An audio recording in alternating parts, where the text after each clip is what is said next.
А вы слышали про странные и необъяснимые исчезновения людей? Кто-то пропадает из дома, кто-то прямо с борта круизного лайнера. Представляете? Я собрался для вас несколько диких и пугающих историй, оставив напоследок полное безумие. Какое? Человек загадочно исчез. Его искали всей страной, а потом таинственным образом появился вновь. Мора Мюррей. Но буду идти по порядку. Исчезновение Моры Мюррей 9 февраля 2004 года остается одним из самых интригующих и загадочных случаев в современной истории США. Мора, студентка Массачусетского университета, внезапно пропала после того, как попала в аварию на уединенной дороге в Нью-Гэмпшире. Мора отправила своему бойфренду электронное письмо, в котором говорила, что нуждается в одиночестве. Она также сообщила своим преподавателям, что уезжает на похороны родственника, хотя это оказалось неправдой. Вечером того же дня она попала в ДТП вблизи города Вудсвилл, Нью-Гэмпшир. Проезжавший мимо водитель автобуса предложил помощь и предложил вызвать полицию, но Мора отказалась, попросив его не делать этого. Тем не менее, водитель сообщил о происшествии в полицию. Что-то его в этой истории насторожило. Когда через 10 минут полицейские прибыли на место, Моры уже не было. На следующий день после ее исчезновения бойфренд Моры получил непонятное голосовое сообщение, в котором слышны были только рыдания и никаких внятных слов. Потом мобильник перестал отвечать. В автомобиле Моры нашли ее учебники, противозачаточные таблетки и ящик с вином. Позже, обыскав ее кампус, полиция обнаружила коробки, аккуратно упакованные и готовые к отправке. Исчезновение Моры породило множество теорий и спекуляций о том, что могло произойти. Некоторые предполагают, что она могла планировать начать новую жизнь, в то время как другие считают, что ее могли похитить. Поиски Моры продолжались на протяжении многих лет. Ее семья и друзья не теряют надежды найти ее живой. Хотя всю округу прочесали много раз. Никаких следов девушки не нашли. Хотя за 10 минут куда она могла деться? Но поверьте, это еще не самое странное исчезновение. Исчезновение в Ватикане. А что скажете про таинственное исчезновение в Ватикане? Италия, лето 1983 года. Ватикан внезапно оказывается в центре громкого скандала. 22 июня 15-летняя Эммануэла Орланди, дочь сотрудника Банка Ватикана Эрколи и домохозяйки Марии, исчезает без следа. После занятий в музыкальной школе, держа в руках кейс для флейты и напевая песни, девушка должна была идти домой. Однако она просто исчезла. Хотя в Ватикане и деться некуда, это не лес, как в прошлом случае. Исчезновение Эммануэлы быстро обросло слухами и домыслами. От звонков загадочных свидетелей, утверждавших, что видели девушку, продававшую косметику под именем Барбара, до странных сообщений о ее сексуальной работе от незнакомцев. Полиция, под давлением общественности, начинает расследование, которое вскоре превращается в многосерийный детектив с неожиданными сюжетными поворотами. Со временем появились версии, варьирующиеся от причастности турецкой террористической группировки «Серые волки» до заговоров в самом сердце Ватикана. Некоторые свидетели утверждают, что Орланди была похищена для участия в сексуальных оргиях, организуемых высокопоставленными лицами католической церкви. Подозрения падают и на мафию, особенно после анонимного звонка, указавшего на могилу известного мафиози, как ключ к разгадке пропажи Эммануэлы.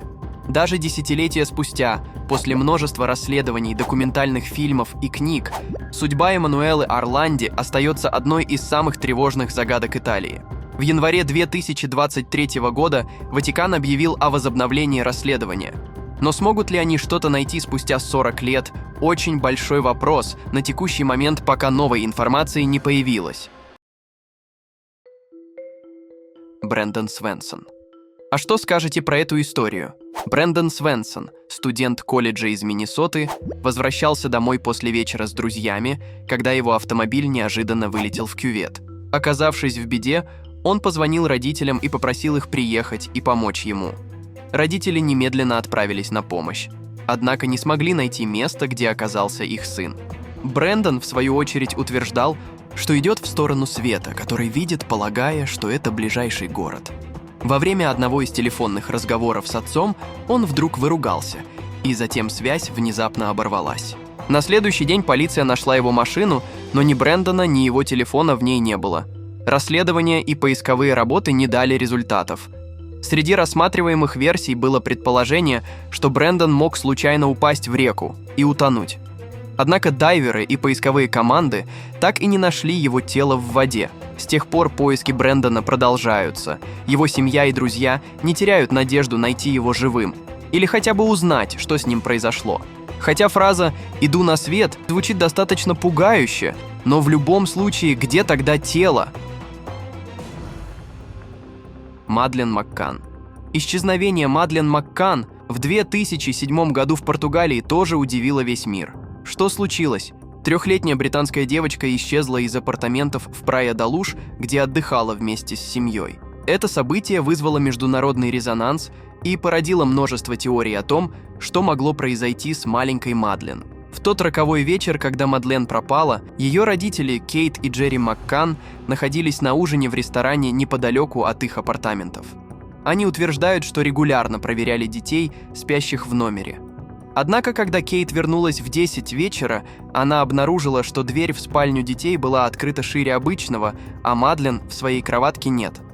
Следствие рассматривало несколько версий происшествия. В числе основных подозреваемых были Кристиан Брюкнер, немецкий гражданин, отбывающий наказание за сексуальное насилие, и Роберт Мюрат, консультант по недвижимости, которого видели недалеко от места исчезновения девочки. Однако улик, подтверждающих их причастность, не нашлось. Была также версия, что Мадлен могла случайно умереть, и ее родители сфабриковали историю о похищении, чтобы скрыть несчастный случай.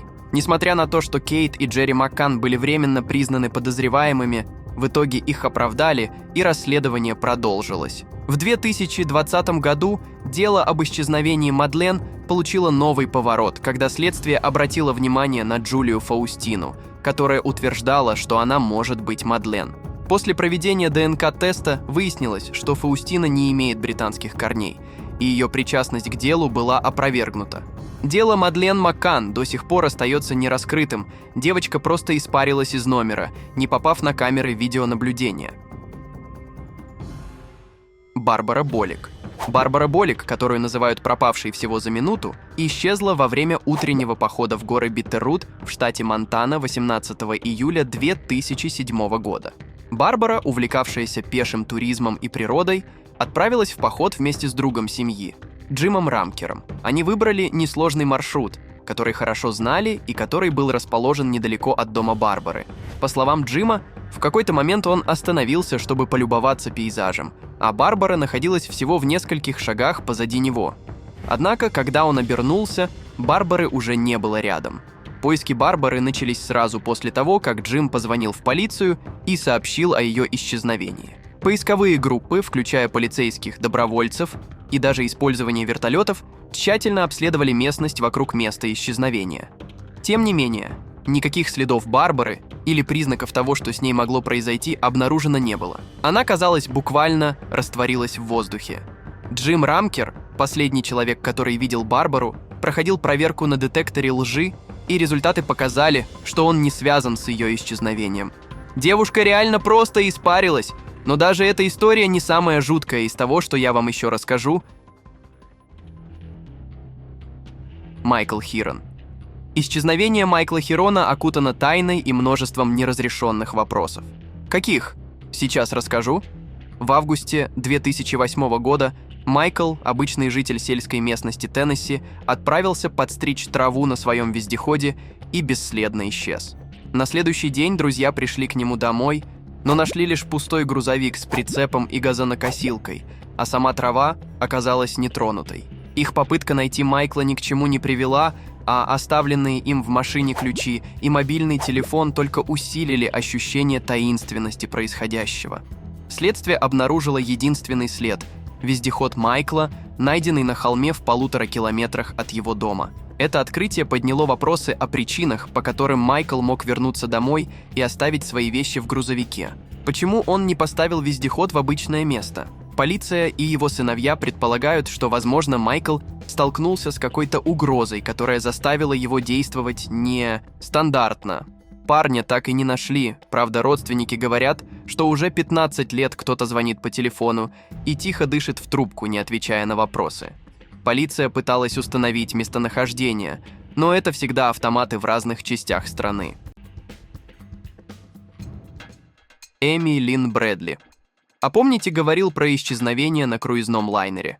Пропажа Эми Лин Брэдли в 1998 году остается одной из самых загадочных и необъяснимых историй в мире круизов. Эми, 23-летняя девушка из США, пропала без вести во время семейного круиза по Карибскому морю на борту лайнера Rhapsody of the Seas. Этот случай не только породил множество теорий и предположений, но и привлек внимание к потенциальным опасностям, связанным с морскими путешествиями.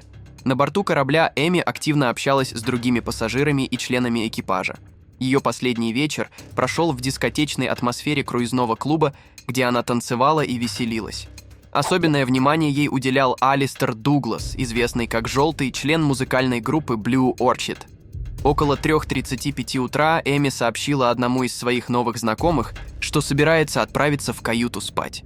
Рон Брэдли, отец Эми, видел дочь спящей на балконе их каюты около 5:30 утра. Однако, когда он вновь проснулся около 6 утра, Эми уже не было на месте.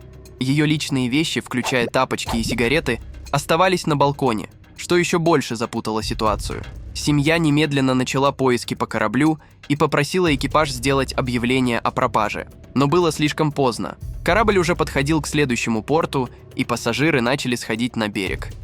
Семья Брэдли обратилась к экипажу с просьбой организовать тщательные поиски на корабле и не выпускать пассажиров на берег до их завершения, но это предложение было отклонено.